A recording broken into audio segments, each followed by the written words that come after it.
Thank you everyone for having me here today. So today's topic will be applying deep learning survival model in the world of consumer lending for credit risk modeling. So as being introduced early on, that I lead the data science team at Zopa. And if you don't know about us, Zopa is kind of the very early fintech company in London. And we are actually the world's first peer-to-peer lending platform, started in 2005. So the idea of the peer-to-peer lending is basically like small investors like you and me yourself put our money into this platform and then distribute it to borrowers who need money for maybe renovating their house or cars, etc. And as normal loans serve, they repay on a monthly basis back to the platform with the principal and the interest rate, which goes back to the investor so that they can decide whether to reinvest further or bring back to other purpose in their life.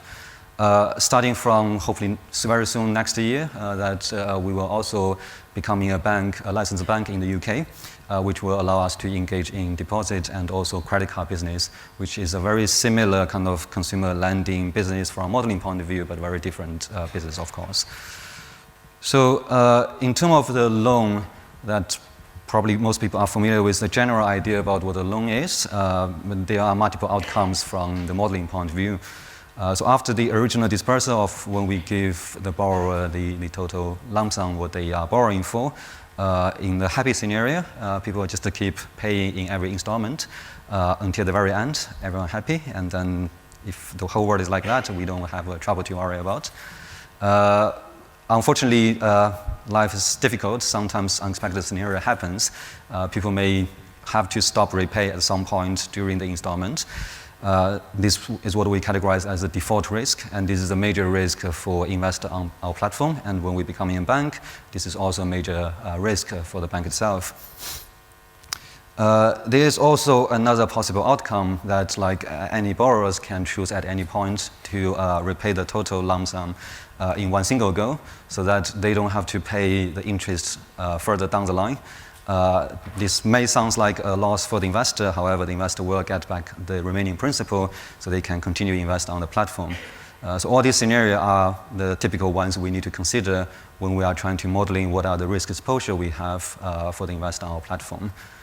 So since Zopa take a passive investment approach for our investment product, so we basically are the controller of the risk for everyone investing our platform and trusting us. So internally within Zopa, our credit risk team and data science team work together to build models in order to help us better differentiating the good customer versus the risky one. And typically we compare our work and models in two dimensions. One is the acceptance of borrowers on our platform. Of course, as the business grows, we want to be able to kind of book more and more customers as we can. On the other side, we have a promised lending return, and also we don't want to give a ridiculous price to our customer, which in turn limited, we can only accept a certain level of risk. So a good model comparing to a bad model can give you way much smaller risk if you kind of have a fixed budget of, let's say, liquidity. In a time of growth, that can allow you to kind of maintain the same risk exposure, but have almost 20-30% more acceptance, translating into the dollar value or pound value here. So this is kind of typical scenarios we deal with our daily life of modeling credit risk. And this is a simplified view when you think about what we call scorecard approach. So what we mean by scorecard approach is a name from long tradition in kind of consumer lending or lending in general, is to, as the name suggests, assign a score to every individual applicant in order to decide whether you give them a loan or not. And in this case, like a typical one people build is a classification model which try to predict in the next, let's say, 24 months, whether there would be a default event occur or not. And this choice of 24 months is very judgmental, so it can be 1 year or 5 years depending on your product. And later on we will mention like all these caveats contained in it. So as the name suggested, the scorecard originally, as you can probably imagine, it's literally a card with different conditions written down. And then if you want to put it in a fancy word of machine learning these days, it's a decision tree. So you can search along all the paths and find what is the score for each individual if you follow the instruction. Around the 19th, like the whole banking world are more moving to kind of a data-driven modeling approach, and the logistic regression is a typical one being used since then, and still being adopted by most kind of big financial institutions today. And this is already a model that can model individual level risk, so that we can better control different individual under different circumstances. However, it still have this rigid form of a linear assumption underlying the logistic regression. So in more recent years, like more and more financial institutions are beginning to adopt the nonlinear models, aka machine learning models these days, from random forest to XGBoost to simple neural nets. More recently, given that more and more data being collected, especially the kind of historical performance data from the customer, which are presented in a time series fashion, people are exploring different deep learning technology like recurrent network and other deep learning methodology to model it. RNN is probably the most typical one that people use to model kind of a time series data to avoid the trouble or efforts to do feature engineering in the old world. So all these kind of technology are evolving very fast. However, the fundamental problem of this kind of classification scorecard still shows like a few limitations. The most striking one probably is like then even for someone default within certain observation window, there can be very different scenarios in terms of financial loss. So imagine someone, we are modeling someone like defaulting in the next 5 installments, and if they default in the very last one, you probably will only lose 20% of the total principal, while if they start to refuse to repay from the very first one, the loss is way much larger. This in terms of like how the traditional credit risk modeling works, is that on top of the scorecards, people typically also model the time to loss event, so that you can better understand what are the financial risk exposure attached to the scorecard scores. However, the complication is not only on the kind of time to event, but also even just think about the classification model itself. It has the constraint about this kind of judgmental or arbitrary choice of the time window. So typically we face the two kind of trade-off that if you choose a too short time window, you might very well not capturing a lot of this default event happening after your observation window. In turn, you might want to say, I want to capture a larger window so that I capture as much as this bad event as possible, because after all, these are very rare events rather than kind of the frequent one. However, a large window means that you will inevitably have a lot of observation or loans, which by the time that we want to do the modeling, haven't accumulated enough observations so far. So this is kind of a very bad situation for modelers, because for us, it's not only about making an accurate prediction, but also to capture any ongoing trend in our loan book. So for example, like if I build everything on kind of 2006, and then suddenly we are in the world of 2007 and 8, you certainly don't want to sit on the assumption that everything you modeled with the data 2-3 years ago are still applicable. So we always want to kind of have a way to measure this early risk indicator, which in turn like making this short observation more interesting to have, however more difficult to model under the long-term window. In addition, of course, like loans has different terms, and there are shorter loans, like from Zopa's platform. Quite typically, we have 1-year loan as well, or sometimes it can go even to a few months. Under this circumstance, that if you put this data into a 24-month model, then they would inevitably bias your view, because like in short term, definitely have much less chance for people to get into difficulty. If you drop them, then of course you lose data, which no data scientists want to have. So all this complication, meaning like when you build this classification model, you need to balance all this kind of choice of window, which is always a dilemma in our world. However, like from the statistical modeling point of view, this kind of phenomenon of like no observation at kind of the end of the observation window is quite commonly known as a censorship. In particular, it's a right censorship that like in the time sequence that we are losing observation at the very end. And in statistical world, there are quite established way to handle that in the form of so-called survival model. So survival model, like if you are not familiar with that, it's essentially just one type of supervised learning. this categorization is kind of not very official, but I found quite enlightening in terms of understanding what it's comparing to the more famously classification and regression.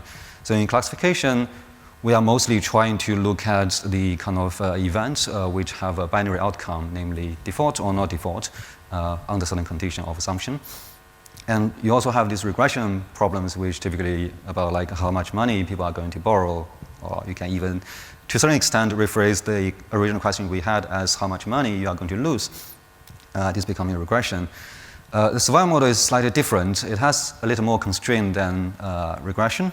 The data actually presented as a tuple of two values. One is the time to the last observation. So in terms of default, this is how long it took until the default actually happens. Or if you have a censorship, how long until you have the last observation that actually occur. And the other flag essentially is indicating whether censorship is presented or whether the event is occurred. So here we took the flag as 1 if the event occur, namely if it's 0 if there's a censorship. So before we dive more further into the model technique for survival analysis, let's just go through some of the basic mathematical definition that will help us understanding how we implement this later. So as all statistics analysis have, at start you have the probability density function or probability mass function in case of a discrete distribution. And let's denote this as Ft. And the next definition, survival function, is probably the most important one in our survival analysis, as the name apparently suggests, is the kind of cumulative probability of the so-called non-event. So if you take the cumulative of the PDF and use 1 to subtract it, you got the survival function. It's essentially to tell you what is the likelihood that the event will not occur until this time t. So if you have a censored data and until time t, then the survival function is the likelihood that how likely you will observe such a censored data. And in a case that event do occur, then the hazard rate or failure rate is the kind of more enlightening metrics in order to understand the underlying driver of what is causing this event to happen. And sometimes it gives you more insight than simply the survival function.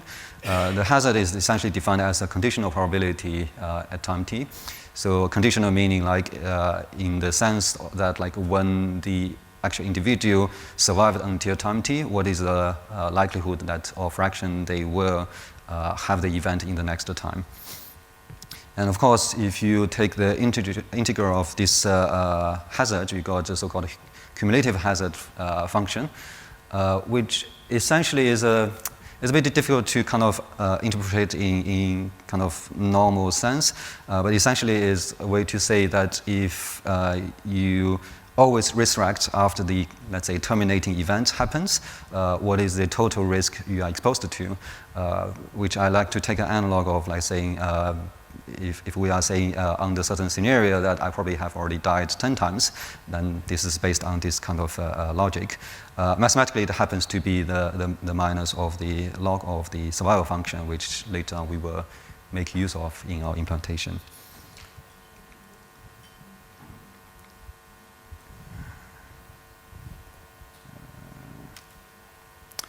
Right, so classically, survival analysis has been around for decades.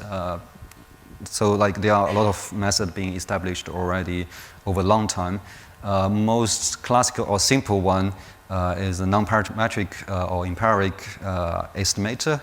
For example, the Kaplan-Meier estimator is probably the most famous one to understand the survival function for a given group. Notice this is a method we can only apply to groups, and it looks almost like a histogram. It's basically a multiplication of 1 minus the fraction of event happening under the condition of that the individual hasn't been censored yet up to that time point. This is why you can see that on the x-axis or the t-axis that you have a different length of interval at each step depending on how frequent the event happens. So this gives a very good empirical view of how the hazard and also ultimately how the survival function looks like if there's no censorship. Of course, this is not always satisfactory, given that like you sometimes want to take into the circumstance of individual into consideration, aka machine learning, or to some extent. So the semi-parametrical models were introduced most famously as the Cox-PH or Cox proportion hazard method, which can take a group of covariants that indicate different features of the individual and contributing to a linear term, exponential linear term to the proportion of the hazard. So the underlying assumption here is like everyone are kind of assuming the same baseline hazards in the form of lambda 0. This can be a non-parametrical form or can even be a parametrical form depending on what people want. But this is where like the semi-parametrical come from. So traditionally it's like a non-parametric you read from your data. And then the kind of linear parametrical form of the covariant are only contributing to scaling your hazard. So in other words, like if one individual is twice more risky at the beginning of, let's say, the whole loan book, then they will still be twice more risky in the end. As you can imagine, this is also not always kind of satisfactory, given there are different factors affecting people at different stage of life, loans, and everything. So a third approach is a parametrical form, which generally called accelerated failure time model, which assume that your hazard and survival will follow a certain mathematical form. There are many choices over here that typically you want to choose some function form which have a closed form in both hazard and survivor, but in special scenarios then it can also broaden the choice. Today we are only focusing on one particular distribution, which is called Weibull distribution. So Weibull distribution is basically a two-parameter function which is also monotonic in how it's constructed. So it has two parameters, let's call it alpha and beta. The alpha essentially is a proportion of the hazard or scaling of the hazard. So in terms of like this, the proportion hazard model, you can even use this Weibull function as the baseline of the model. Beta in turn control the shape of the hazard. This is where the accelerated failure time comes from. So notice it's not only acceleration, but it can also be deceleration. So in the special case of when beta equals to 1, you essentially have a constant lambda as the top right corner shows. In that case, like the individual is under constant risk, and then the overall survival is essentially just the exponential distribution. If beta is smaller than 1, your risk is reducing over time. So it's most risky at the beginning, but then getting safer later stage. Vice versa, when beta is greater than 1, then the person is more risky over time. So this function form like fit reasonably well with kind of the behavior of loan that we have observed. Like typically you have a lot of customer who are kind of either more risky at the beginning, for example, they are under a little kind of financial pressure, and then the loan actually help them to kind of getting better back to their foot. And there are people who are probably like looks splendid at the time of origination. However, as time evolves, like unexpected things happens, so things are not as rosy as at the beginning. So this kind of distribution fits well into what typical loan would do.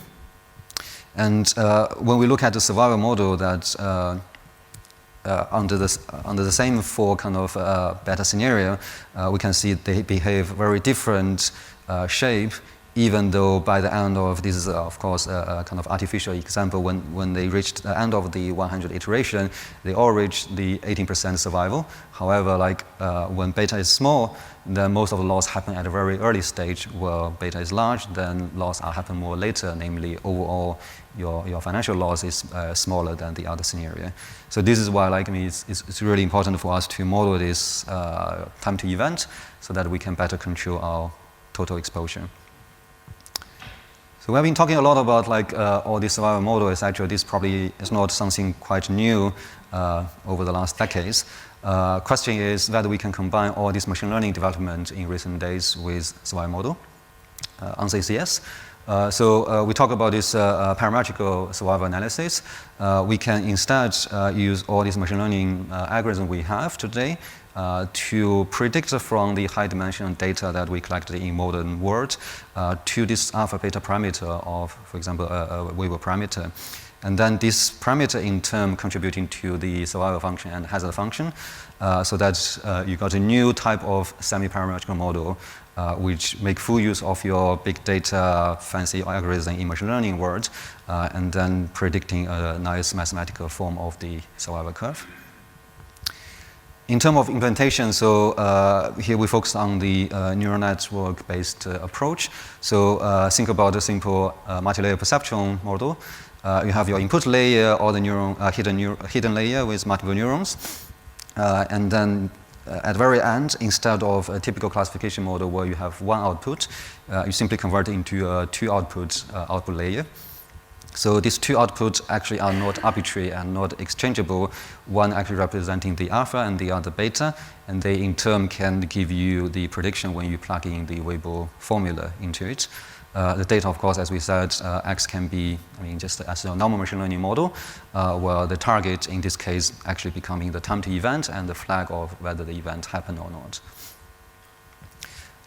And if you happen to have a time series data, then simply just replacing the input layer to all your time series input layer and transform it by RNN layer or either LSTM or JRU, which you fancy.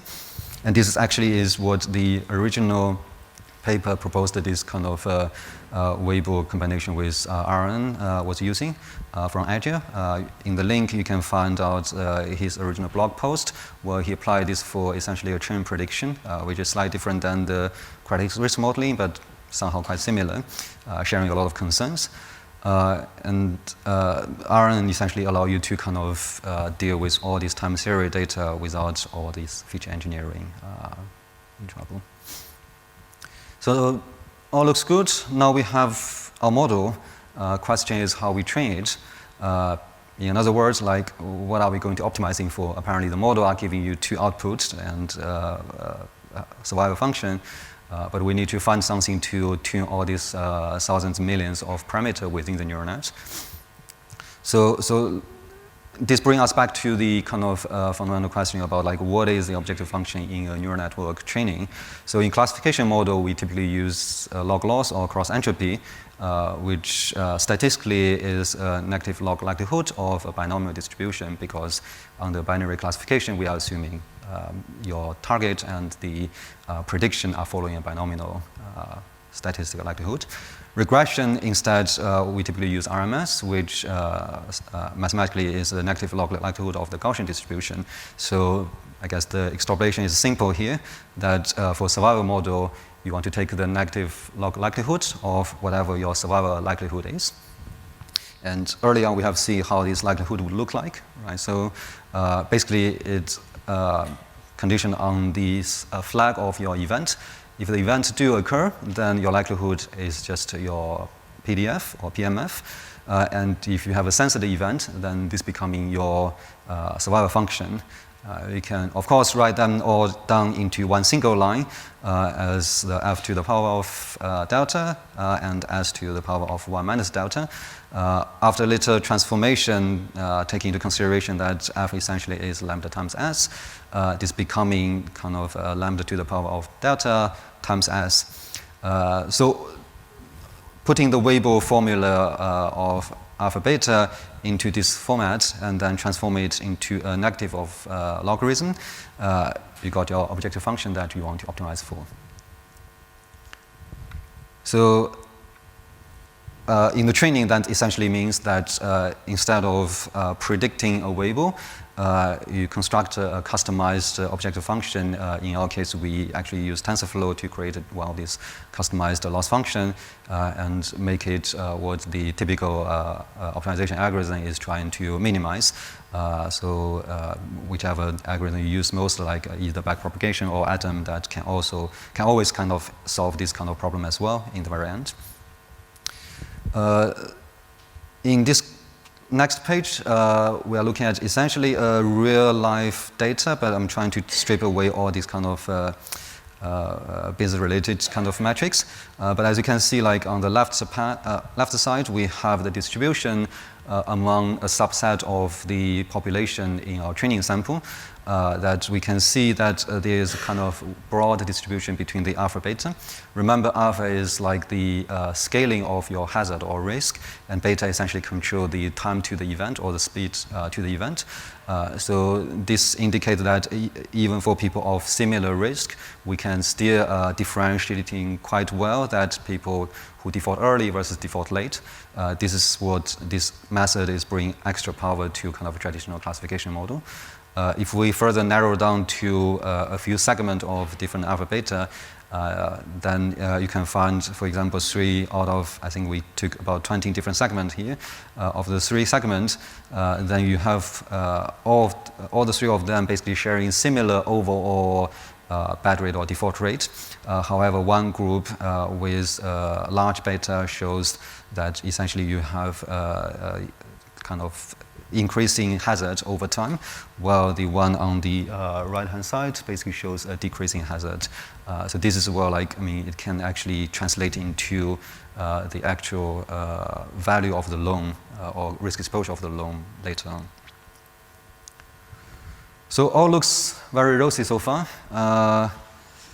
However, that we didn't so far talk about the other scenario that making the whole censorship handling or assumptions working. So typical definition of censorship is that the events haven't occurred by the time of observation, but it may or may not happen later on if you actually give it a little more time. We do have this particular scenario where our borrowers repay early on, which we call early settlement early on. So naively, you might think this is probably just another type of censorship. Your customer finished the relationship, and we won't see whether they would default or not if they haven't made a repayment. However, this is a special case that doesn't fit very well with the underlying assumption of censorship. So in all this modeling of survival model, the very important assumption for censorship is that it must be non-informative related to the event under interest. However, that as you can imagine, people who repay early likely are under better financial circumstance than those who would struggle later on. So you'd actually have an anti-correlation between the two effects. So it's not fully uninformative, but like it does tell you something about the event. So in this case, like the model needs a little more extension, which again, people working on survival analysis has long recognized this problem in a lot of other fields. And the solution is simple, so-called competing hazard model. So instead of having only one type of event happening, you can now have more than one event. So here, of course, I only showed 2, but you can extend to as many events you would like to have. So your data observation essentially extended to not only a type of 2, but 3 values. Beyond the normal t, your flag of the event now split into how many number of hazards you are dealing with. So in this case, we assign delta 1 as the hazard of default and delta 2 as the kind of hazard, not really a hazard, of early repayment. And then following similar mathematical pattern, this likelihood essentially becoming the multiplication of the likelihood of the 2 type of event. And then the objective function is just summing up all these log likelihoods, as you can see here. And of course, not surprisingly, the neural net are extended now into output with 4 output neurons. And if you have more type of hazards, then this is just twice the number of hazards you have. And then you plug them back into this, let's call multi-variable objective function. You get back to the normal life of the whole deep learning survival models. So I wouldn't show any results there, but like I think like over there, like the results we have seen so far is quite promising. Despite like, of course, under the parametric assumptions, there are a lot of caveats you need to deal with, either in your data or in terms of like how you fine-tune the model to actually kind of make the variable function actually applicable. But for a more broader audience, I think like the general idea is there that this is a way to combine your kind of modern day machine learning to this kind of time-to-event models as well. So in summary, as we see that the time-to-default model is quite important for consumer lendings, and the survival model is quite important to help us handle the scenario of having sensitive data, in particular the right sensitive data. And as we want to combine all the modern advances of deep learning with survival model, we can build up these kind of semi-parametric models that use all your machine learning, deep learning to predict the parameter of the hazard function, will still stay with the parametrical in the hazard distribution. And of course, it also can be extended when you have more complicated scenario like multiple type of events. So that's all. Thank you.